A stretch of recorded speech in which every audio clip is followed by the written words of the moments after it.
This is the X-Zone Radio TV show with Rob McConnell on the X-Zone Broadcast Network and our worldwide family of broadcast affiliates. If you have a question for Rob McConnell or his guest, or if you've had a paranormal experience, call toll-free 1-800-610-7035 extension 0 or email xzone@xzoneradiotv.com. On all social media sites, our one address is X-Zone Radio TV.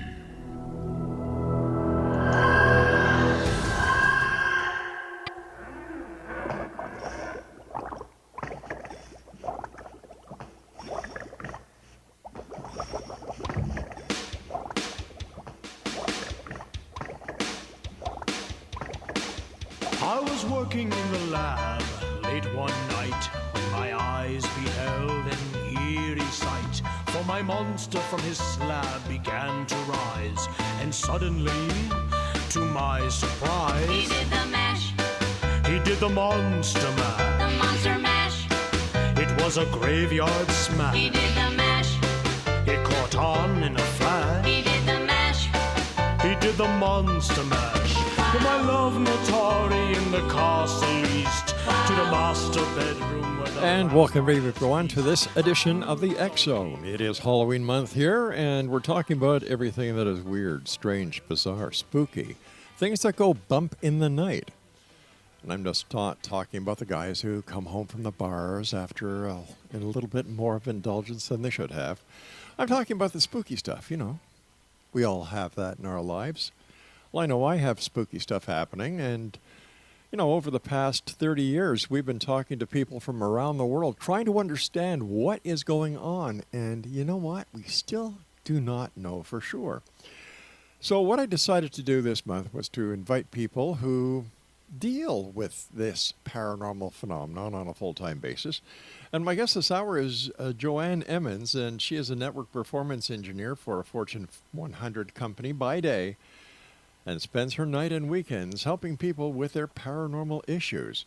Having grown up in an activity-haunted house, Joanne has had a long life fascination with the paranormal, but only started investigating after her son began having his experience of his own.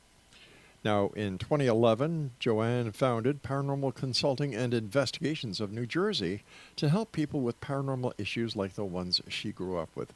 Joining me now is Joanne Emmons. And Joanne, happy Halloween. Hey, happy Halloween. So tell me, how did you get started in the world of the strange, the weird, the bizarre? And that's always one of my favorite questions, talking to people in the paranormal, because every story just leads to a whole lifetime of pursuit of what you were just talking about, trying to understand what's going on. For me, it was when I was 10, my parents divorced and my mom moved my brother and I into a house built in the mid-1800s in a very artsy little town called New Hope, Pennsylvania, that's well known for being haunted, even to this day. And things started going bump in the night from day one. It was what you'd call a poltergeist today. And I was just hitting those puberty years, and everything just was going bump in the night. And it was just a curiosity that's driven me to this day.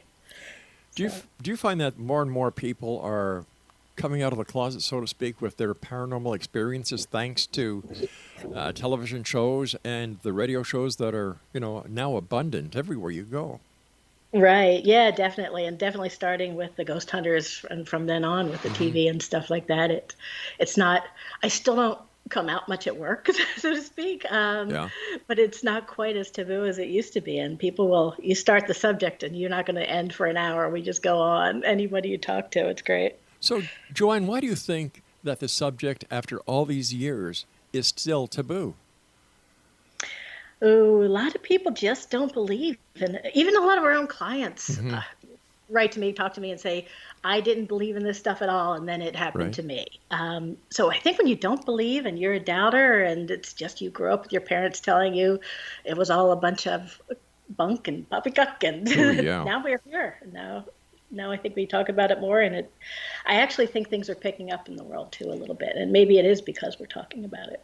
So tell me about the experiences that you have had personally that drove you to the investigations that you do with your group.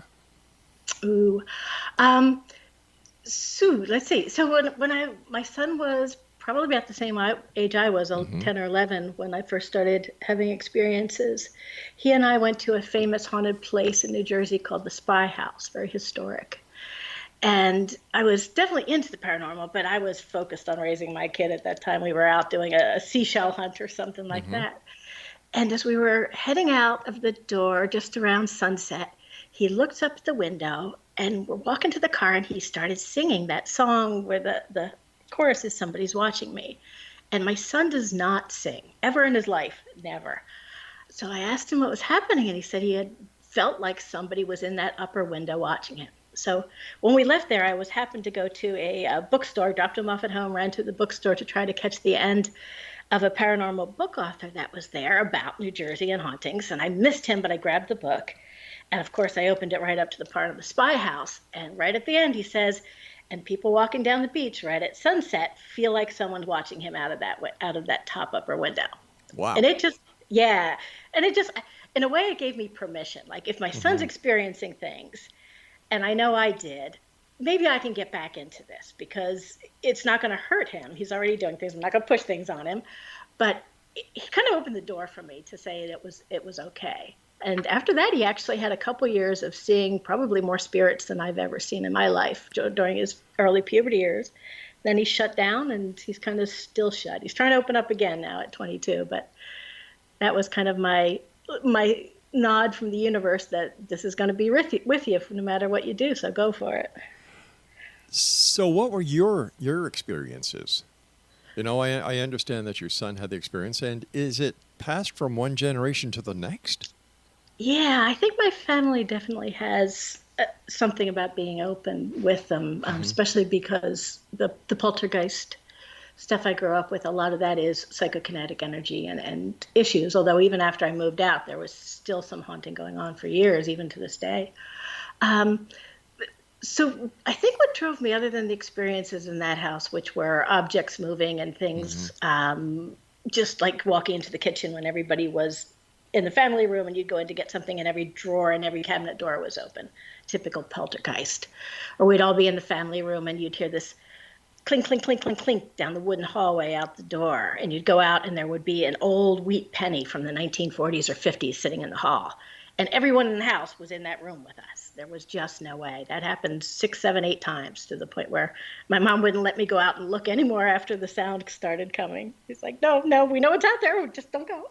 So, just things like that made me curious as to what was going on. Then experiences after that really were just mostly in my own house. I tend to be attracted to houses that are haunted, I think. They make me feel at home. So when I met my husband and came to his house, he started telling me about the little shadow figure that would go down the hall, and I eventually saw it myself. That was so cool. Down the same orb that the little boy shadow figure would come, I saw an orb with my own eyes, size of a softball, just floating down the hall in the middle of the night.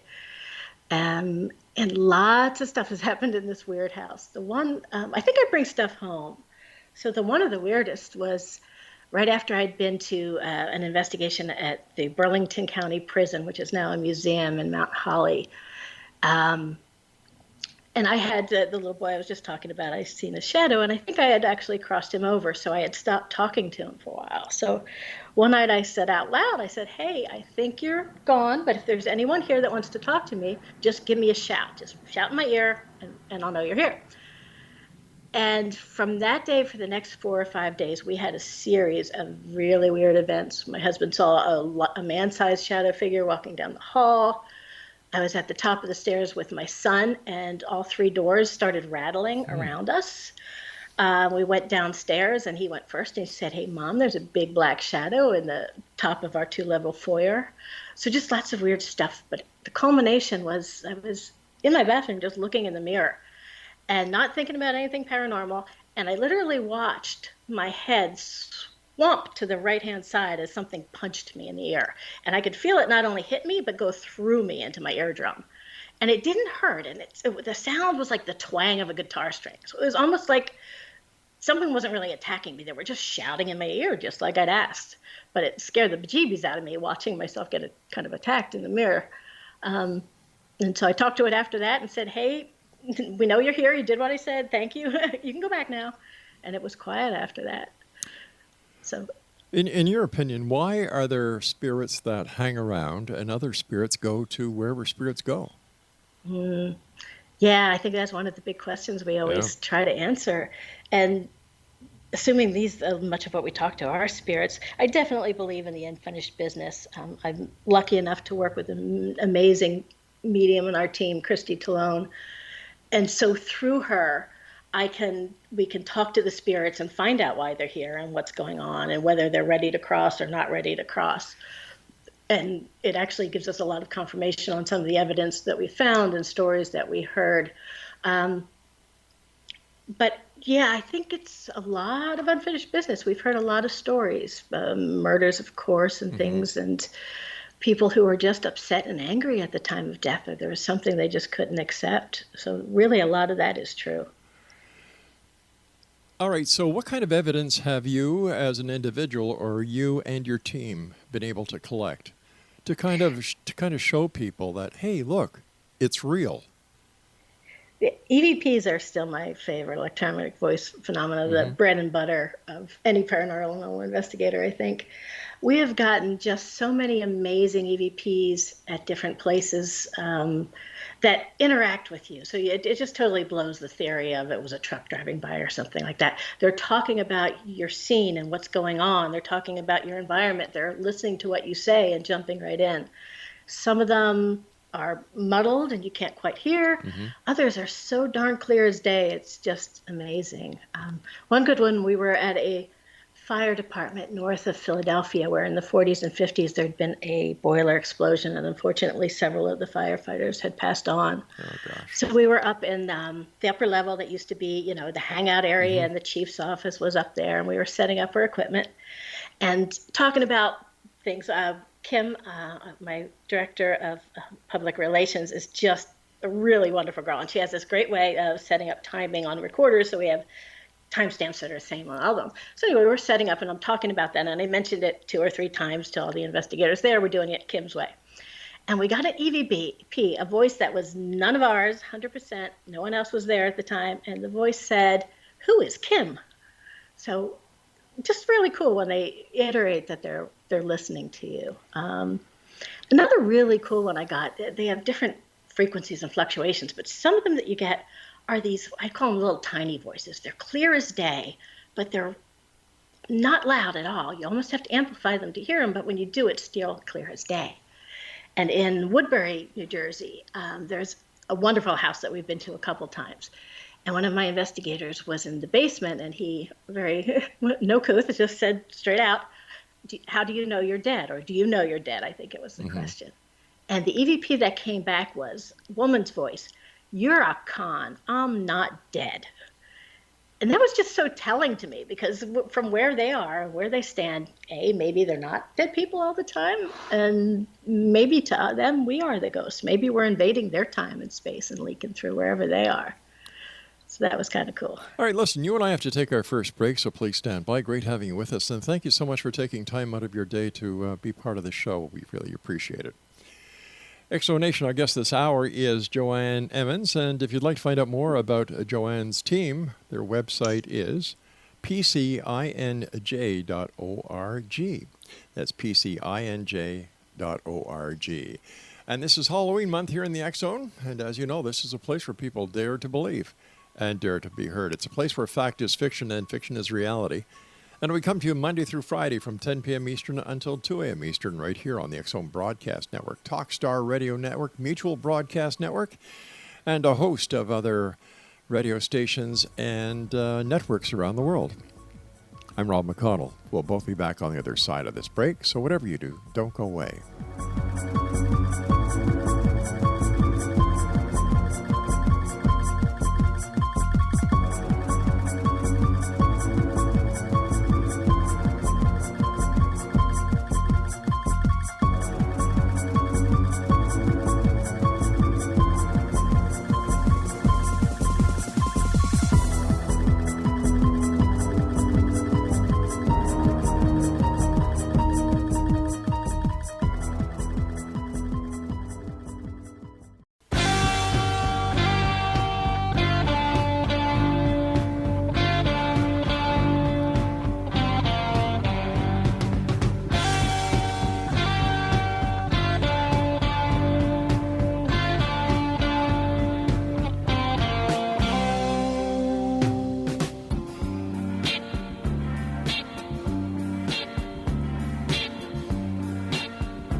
lips. Sparks fly from her fingertips. Echoed voices in the night. She's a restless spirit on an endless flight. And welcome back to this Halloween special month here in the X Zone. I'm Rob McConnell. We're coming to you from our broadcast center and studios in Niagara, Ontario, Canada. Now, if you'd like to send me an email, xzone@xzoneradiotv.com is the email address, and on all social media sites, xzone@xzoneradiotv.com. Joanne Emmons is with us, and what is the name of your research group? Paranormal Consulting and Investigations of New Jersey. Now, consulting, how does that fit into what you do? Yeah, good one. So I worked on another team before I started this team, and I was a case manager and an investigator and such like that. And a lot of the clients I worked with would call and say, okay, things just got really bad here, and usually they had. And I didn't want to call sooner because I didn't want to bother anybody. I know an investigation's a lot of work. It involves a lot of people. I just didn't think it was worth it. And I wanted customers and clients to be able to call us with any kind of question anytime, whether they thought they needed an investigation or not. So things didn't get quite so out of hand before we got invited in to help deal with things. So what is the most common problem that you and your team go out to investigate?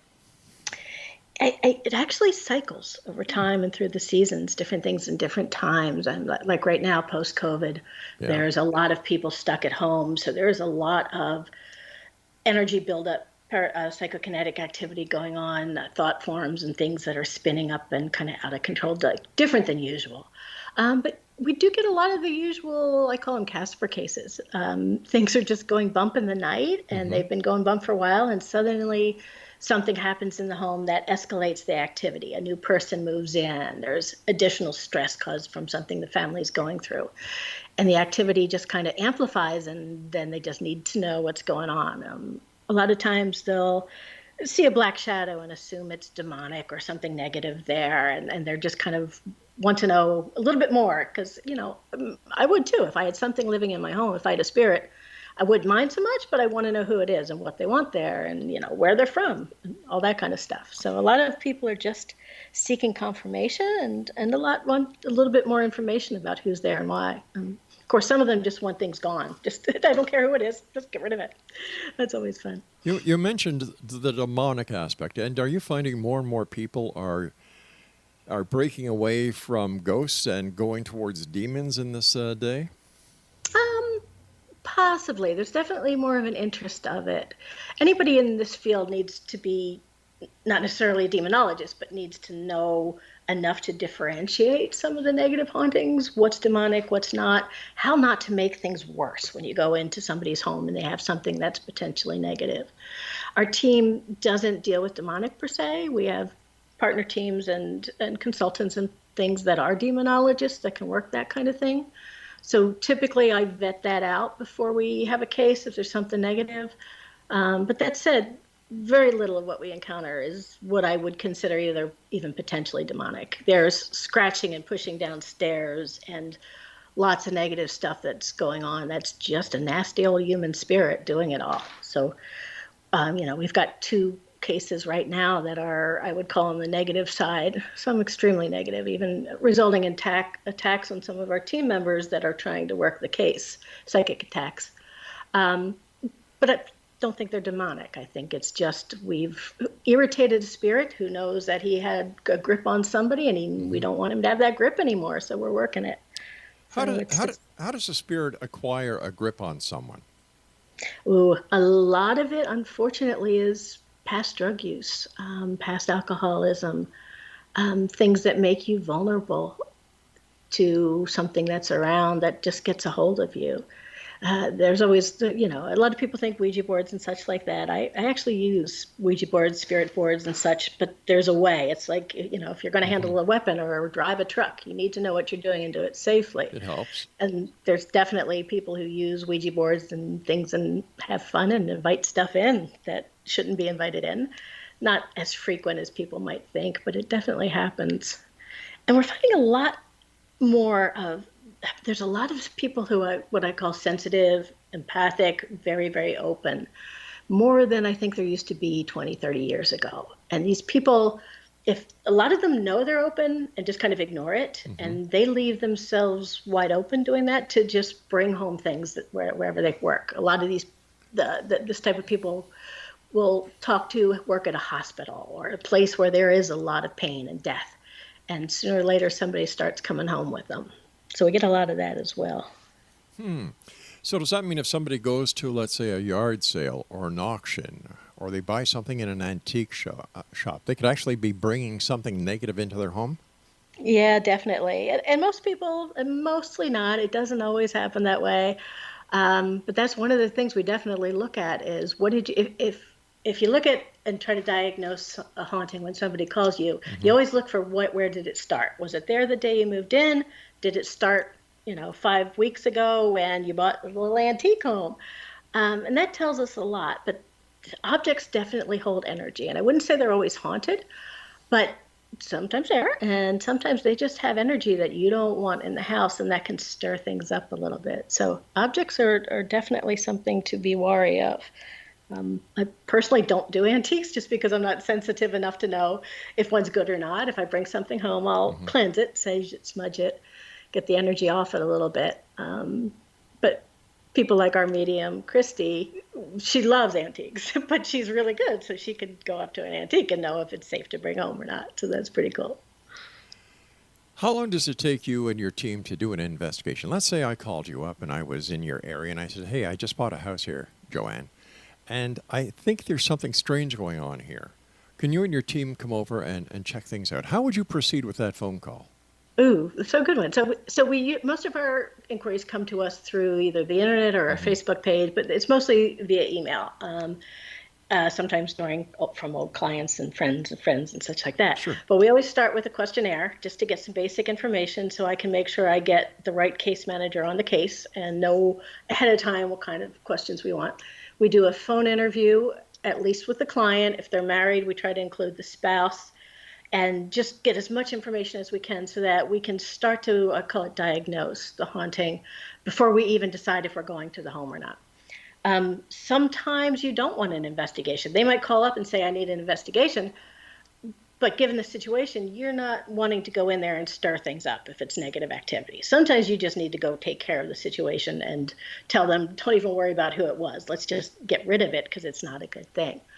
But assuming we're moving forward with an investigation, our second step is to send a couple of people out to the home to do what we call a prelim or preliminary. A lot of the TV ghost hunters follow the same sort of a process. And you get a feel for the house, you do a little recording. You want to not only see if you catch EVPs, but you want to see how sound travels so that when you're going back for the investigation, you know how to set your equipment up and what's there. And you get them to place the stories that they told you over the phone so that you know what locations are really the hot spots and where to focus. But you also get a better feel for the client in person. And to me, a haunting is a combination of a location, a person or a group of people, family of people, and spirits who are there. So you really need to look at the energy of the people and how they're perceiving the haunting. And sometimes you need to be in person with them to get that. And it's also good if you have a couple, if you can separate them a little bit so that you get the story from one and the story from the other, a little bit like the police do, and just different rooms, different stories, different information, and make sure you're getting the big picture. So you usually wind up pulling out a little more information that way. So we call that preliminary.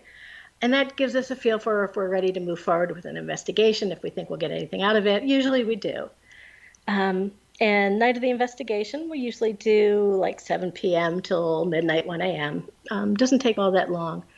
We take a team. It depends how big the location is, because we need, if we have more than 3 people, we need at least 3 floors in the location so that we can have an empty floor in between them. So, like we'll have a team in the basement, a team on the 2nd floor, but we have to have an empty floor in between or we're just going to contaminate our own evidence. What happens if it's send a team out there?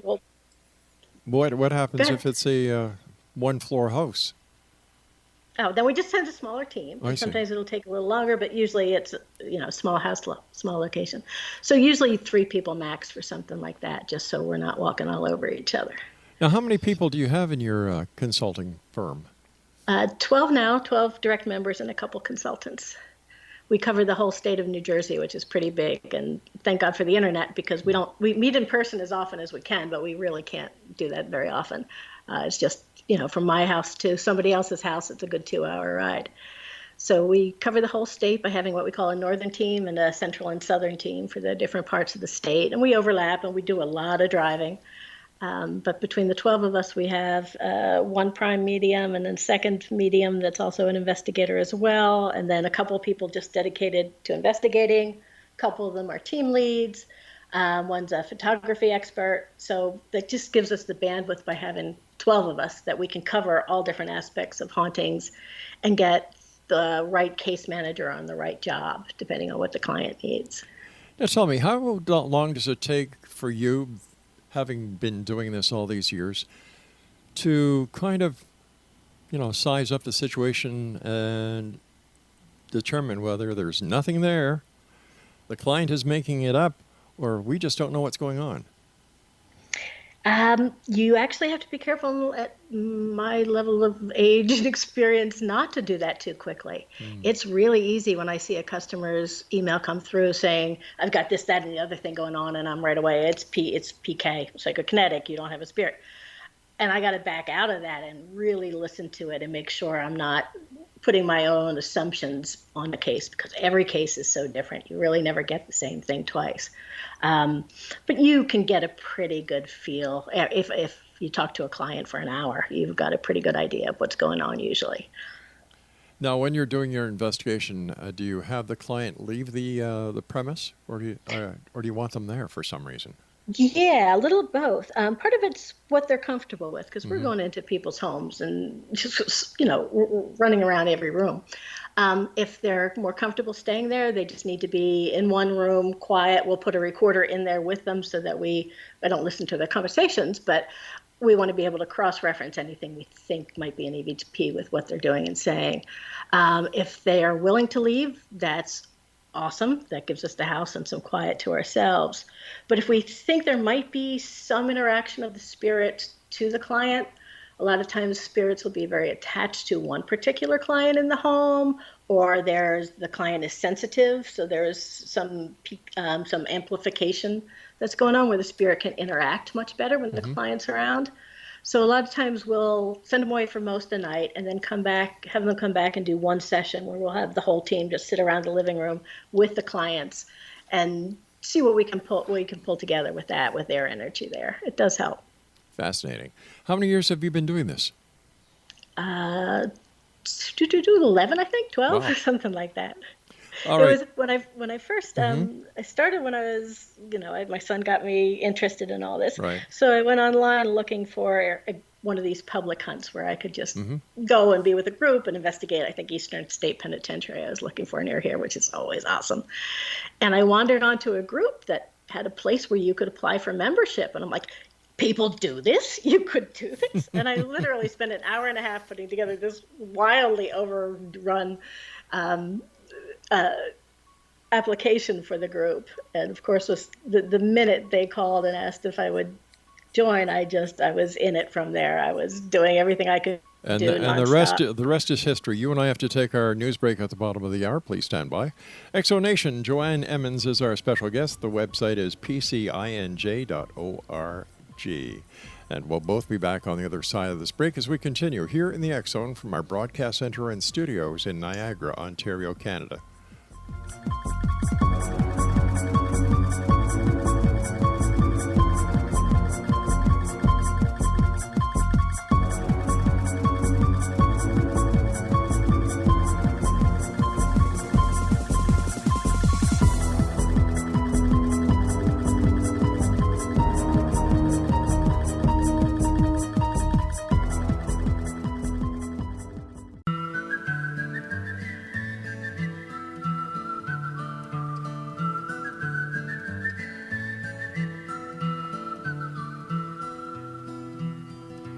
All around old Cape Horn, ships of the line, ships of the morn. Some who wish they'd never been born, they are the ghosts of Cape Horn. All around the riddle Sailing away at the break of dawn, they are the ghosts of Cape Horn. This is Halloween month here in the X Zone. We're talking about ghosts, poltergeists, things that go bump in the night. And tonight our guest is Joanne Emmons in New Jersey. And her website is for the Paranormal Consulting and Investigations of New Jersey. The website is pcinj.org. Now, I also understand you run another business called Requiem, right? Yeah, I consider it a sub-team of PCINJ. It's spun out of a lot of the work we found ourselves doing over the year that was non-investigation work, where you don't want to investigate, you just need to either cleanse the house, or we do a lot of what some people don't believe in. It's called spirit crossings. So we really do believe that if an energy wants to, a spirit wants to, with the right help, they can cross over. Not forced to, never made to go if they don't want to go. But a lot of teams don't do that. A lot of teams will investigate, and that's it. We extend it to mitigations, anything from trying to get the spirit to cross, to kicking them out of the house if they don't belong there, to just cleansing the energy in a home, getting rid of people's attachments, things like that. So all of that is just so different than the investigative work, and so medium-centered, that we created a sub-team called Requiem to deal with specifically with that, and it's pretty much led by Christy Talone, our medium. So it's just a whole different feel and flavor than the investigative work. And some people are comfortable in one and some people are comfortable in the other. And in the end, we just pull all the pieces together and we help a client with both aspects. How haunted is New Jersey? Oh my gosh, very. I'm surprised too. Really?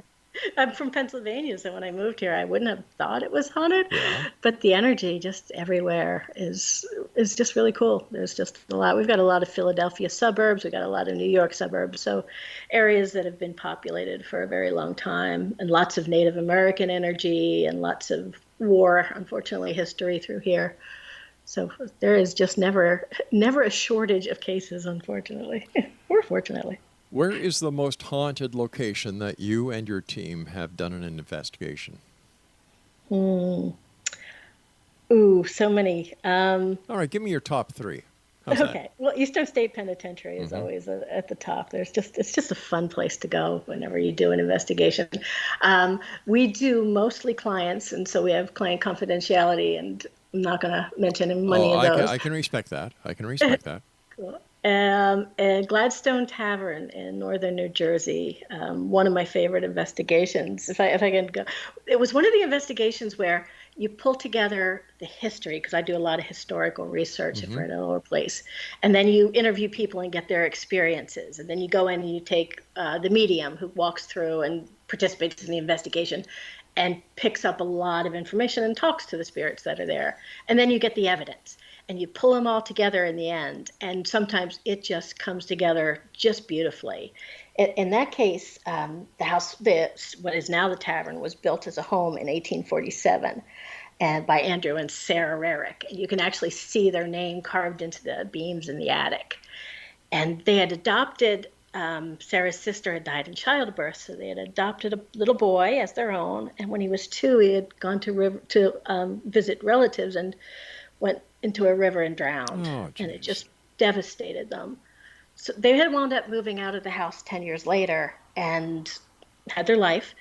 But what we found during the investigation that fit with sightings of a man, a woman, a child, and with our medium's impressions was that the father and mother, even though they didn't die there, even though they didn't end their life there, they had come back. And the reason they had come back was because Edwin, who had, again, passed away somewhere else, had come home. Spirit was still there, but his spirit didn't show as 2 when he died. His spirit showed more like a 10 or 11-year-old. And my theory is that, he passed away at 2, but his parents lived in that house and thought of him for the next 8 years. So maybe he grew. Maybe they celebrated his birthday, and maybe his little spirit energy grew with that. But all these years later, he's still there. He's fulfilling his own life. Mom and Dad are both there. They're kind of in their own little worlds, but they're not going anywhere till he's ready to go. And he's not ready to go yet. We got a great little EVP of him. He's a child spirit that's been seen by many people there. and one of the things we had done along through the investigation was said that, if he'd let us know he was there, we'd bring him candy or get the owners to bring him candy. So we have an EVP from one of the bottom floor where he usually plays when none of us were down there, and it's a little boy's voice saying, "I want candy," and it's just so cute. So that's definitely on my top 10 because we had 3 different spirits there that were all family and another guy hanging out in the basement. And it's got this wonderful history of prohibition and things going on. And it's just one of those places where you walk in, it's just really positive, happy energy there. So I like that place. Why are there so many pubs and bars that are haunted? Yeah, well, first of all, lots of energy to draw from if you're going there, if you're a spirit and you want to be a little more active. I think a lot of people had good times at places like this. And in the Gladstone Tavern, we think the guy in the basement was just a guy who's had some of the best days of his life down there, maybe during Prohibition when most of the activity was down there. But I think people live there, die there, or a lot of innkeepers. If you own a business, anybody who owns a business knows you put your life into it. Sure do. So, if you've run a bar, managed a bar, a saloon, anything like that, and you pass away, this is your baby. It's not going to stop being your baby just because you're gone.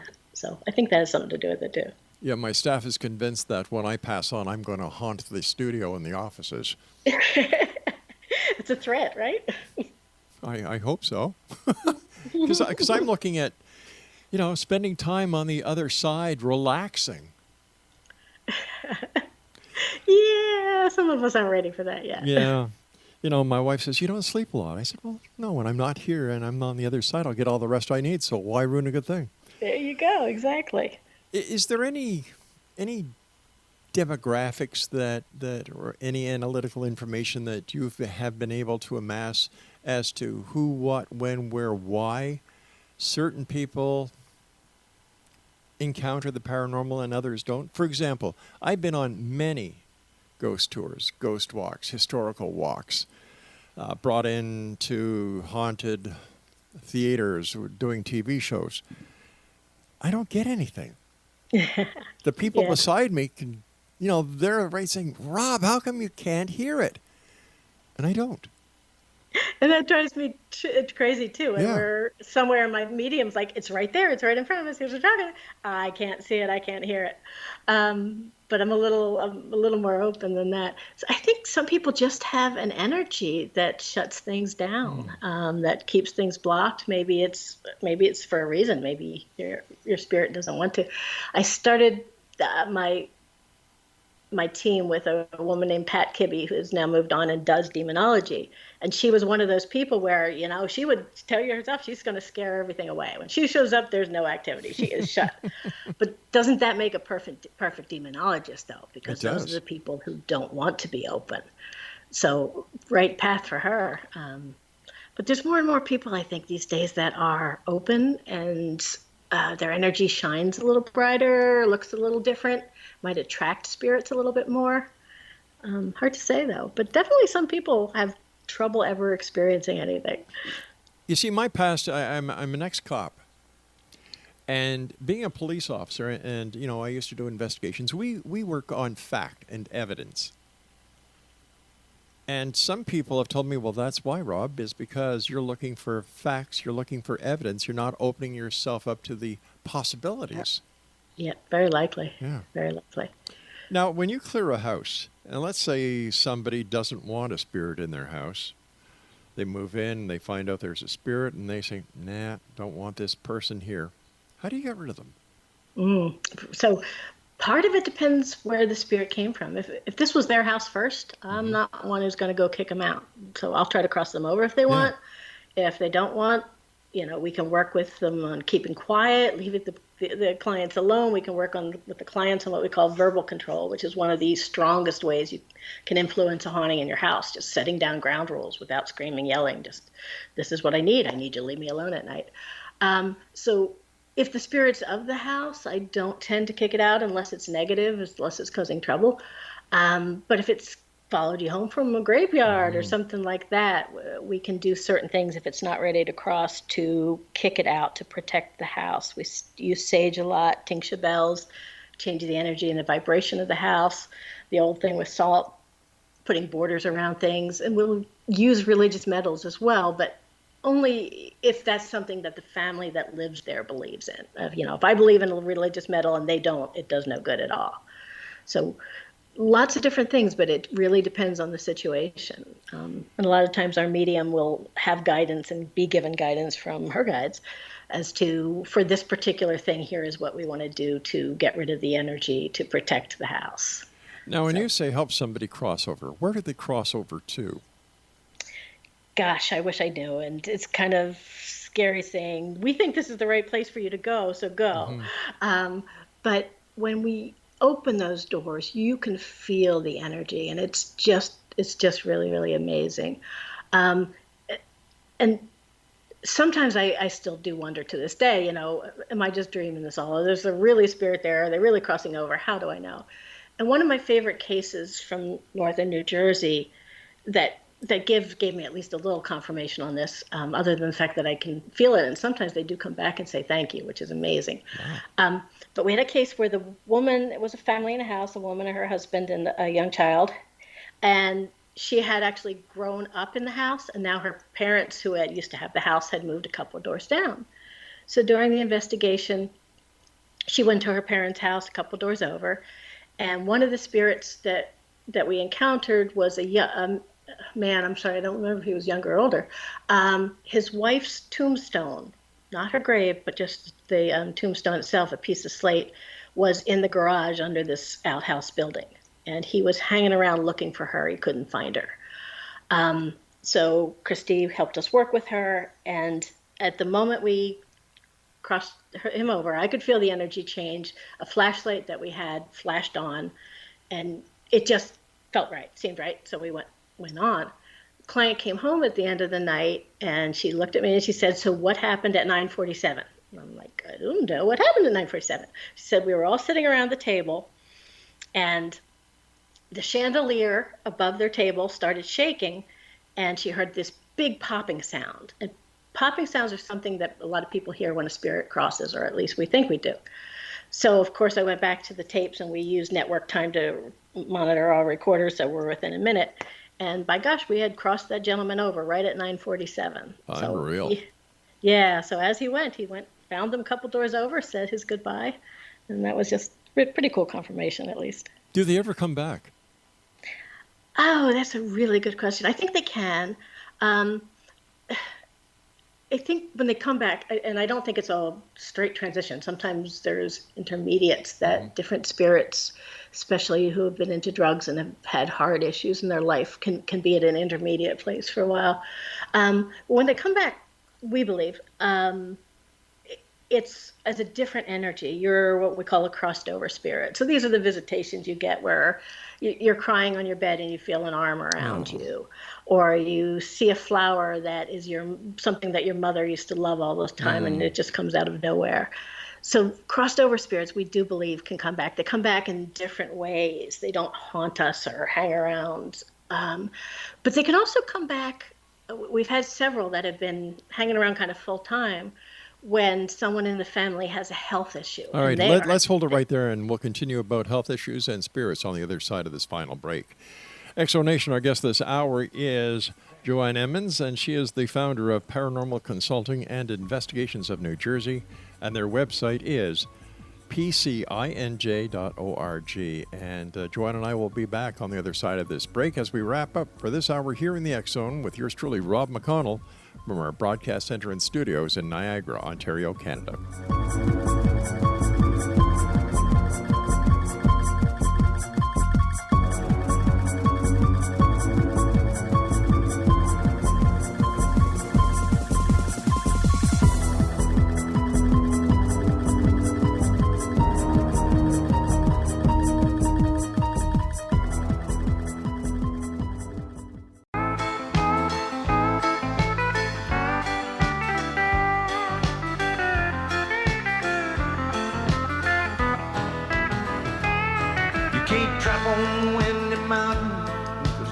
Ghost travels there. Some say that it's a Yeti. Snow White's the color of its hair. Just like the dinosaurs, he should have died off long ago. but a will to survive has kept him alive in Alaska's frozen snows. Tales around the campfire, handed down from father to son. And welcome back, everyone. Happy Halloween. This is Halloween month here in the X Zone. And if you'd like to send us an email, if there's somebody that you'd like us to interview, or if there's some questions that you'd like us to ask any of our guests that we have coming on when it comes to ghosts, poltergeists, things that go bump in the night, send me an email, xzone@xzoneradiotv.com. My guest this hour, all the way from New Jersey, is Joanne Emmons, and she's the founder of Paranormal Consulting and Investigations of New Jersey, and their website is pcinj.org. First of all, Joanne, I want to thank you so much for coming on the show. It's been a delight having you with us, and man, you are just a walking encyclopedia when it comes to the paranormal. Yeah, there's so much to learn. I feel like I've got just a tiny little slice of it that I've been exposed to, which is just wonderful. But there's just so much more out there. It's amazing. We were talking before we went to the final break about spirits who seem to be more attached to a person or a place when there's an illness involved. Yeah, we've had several cases where a crossed over spirit, a relative, someone who loves you, has done everything in their power to come back and hang around and try to let somebody know that they've had a health issue or something else going on. And hopefully we can get that warning across most of the time and they can do something. But they're definitely there and protecting us. Whether we're open to hearing them or not is a different story. But they do come back and take care of us. Is there a difference, in your opinion, between an angel and a spirit or a ghost? Yeah, really good question. So angel is so much of a religious term. But yes, to me, there's definitely angels. There's a whole, it's hard to put names to things like that, but I believe we have spirit guides that are there to really to guide us through life if we're willing to listen to them. And angels are a different flavor of that, if you want to say that. There's all sorts of energies out there that are angelic in nature, protective in nature, spirit guides. Some we try to classify them as best we can in our little human heads to say whether they were ever alive on Earth or not. And generally, angels never walked the Earth, but spirit guides are spirits that have evolved but did walk the Earth once. And we all try to give different layers and categories just to try to understand it as best we can. I'm not sure we ever can in this human mind. And then there's this whole range of things called elementals, which personally I never believed in when I started all this, and now it's like, this is really cool. But elementals are another form of non-human spirits that are earth spirits, if you want to call them, fairies and trolls and goblins and all this kind of stuff. That there really are these weird little entities that show up in so many different forms that are part of the earth and are here to undo some of the damage that we've done. They've been really active lately for obvious reasons. But they try to help the earth and maintain the earth, and they're just these most interesting little entities. I'm just starting to learn about them. But the types of things out there, and of course the Yeti, who some people believe that the Sasquatch is a trans kind of a spiritual animal that comes and goes in the earth. So just so many different forms of energy that can happen here that we only see one layer of and experience one layer of. And it's hard to imagine how much more is going on. It'd probably scare the heck out of us if we could see everything that was really here. So it might be better that we can't. As a person who's been involved in paranormal investigations over the last 11 years with the Paranormal Consulting and Investigations of New Jersey, how close to reality was the movie Ghost? Patrick Swayze. Ooh, that one's a good choice.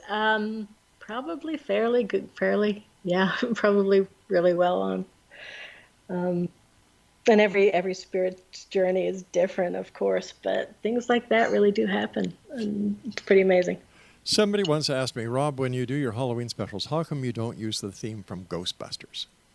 Well, it's very simple. The people that we bring onto the show are very serious about what they do. And I don't want to show any disrespect. And I think that the movie's Ghostbusters, it was great comedy. But when it comes to the actuality of the work that you folks do, I think that many people have found it to be misrepresenting of the paranormal community. Oh, very much so. But most paranormal investigators still love it. And Really? Scooby-Doo, we love Scooby-Doo too. We had a reveal. We did a beautiful old home decorated with antiques. The owners owned an antique store. And when we did the reveal, she luckily warned me ahead of time, she was turning it into a party. So we did our reveal and presented our evidence in front of probably 30 people. And then she had a DJ there playing Ghostbusters. And it was fun as heck. So, yeah, not quite reality, but it's still fun. Well, yeah, you have to mix business and pleasure at times. Definitely. Yeah. When you do the investigation and you take all the equipment and you take all the data that you've amassed, the video footage, the audio footage, how long does it take you to come up with your conclusions that you present to the people who have acquired your services? Yeah, good question. So there's a lot. After we finish the investigation, we'll usually have, anywhere from 20 to 40, 50 hours worth of just audio evidence to go through, let alone video evidence. And we all have full-time jobs. This is all free. This is all volunteer work. So this is all spare time, nights and weekends. It takes the team usually 2 to 3 weeks for everybody to go through all their evidence. And we work online on a bulletin board, so we'll share evidence. So like if I go through everything and I'll find a piece that looks promising, I share it with my entire team so everybody can debunk things and we can cross out anything, cross-reference thing. If I hear voice in one room, I've got to listen to the recorders in the nearby rooms just to make sure it wasn't somebody else, try to triangulate where the sound was coming from. All that stuff takes definitely a good 3, 4, sometimes 5 weeks of our time after the investigation. I was floored to learn last night that because of the success of television shows pertaining to the paranormal, there are locations now that are charging people to go in to do investigations. Oh, definitely. What We a rent them out ripoff. all the time. and some of that is this. I mean, a lot of them are historic locations that really need the money to help keep them going. So Whitehall Mansion in New Jersey is a famous one that's just deteriorated, and they make a lot of money off of having people come in and do benefits and do investigations. And we'd love to go there. It's definitely on my top 3 list.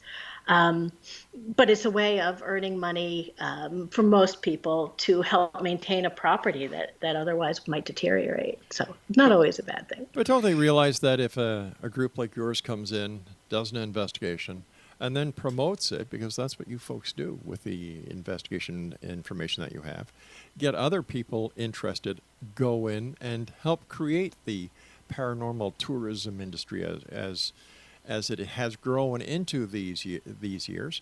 And, basically you folks are their marketing arms. Yeah, that's true. That's true. And you have to be careful in locations like that too. It's so easy to get groups in that are disrespectful. Really? And so yeah, that taunt spirits, we absolutely never taunt a spirit, but you get some people come in and just paid investigation for fun, and you'll get things like that. Most people who run them are very careful not to let that happen, but it really can, how would you feel as a spirit if you're in some place and you're living your afterlife and all these people just come in and try to talk to you all the time and harass you and call you names, and not always the most pleasant thing, I'm sure. Our time is nearly up. We've got about, Craig, 3.5 minutes. What message would you like to give to the X-Zone Nation tonight when it comes to paranormal investigations? And how can someone listening tonight who has found you so informative, so interesting, how could they, or what should their steps be to becoming an investigator like you? Yeah, well, probably the public investigations like you just talked about. Just go out there and join a group. Just go to some of these places. Go into quiet time. Go out to the middle of a graveyard or a field where there was a battle or somewhere historic and just sit and be quiet and see if you can open up and just hear things. You can use your phone as a recorder. Do a little homework before you start doing stuff like that, though. Make sure you know the right way to do things. Watching TV shows does not give you the right way to do things, especially Ghost Adventures and things like that. We don't taunt. You need to be respectful. You need to be open. But if you just kind of start on your own, learn what's the right way to do things, and there's a lot of resources on that out there. I'd be careful investigating your own home. If you try to do something like that, you're opening a line of communication. You're saying to whoever's there, I want to talk to you. I want to hear from you.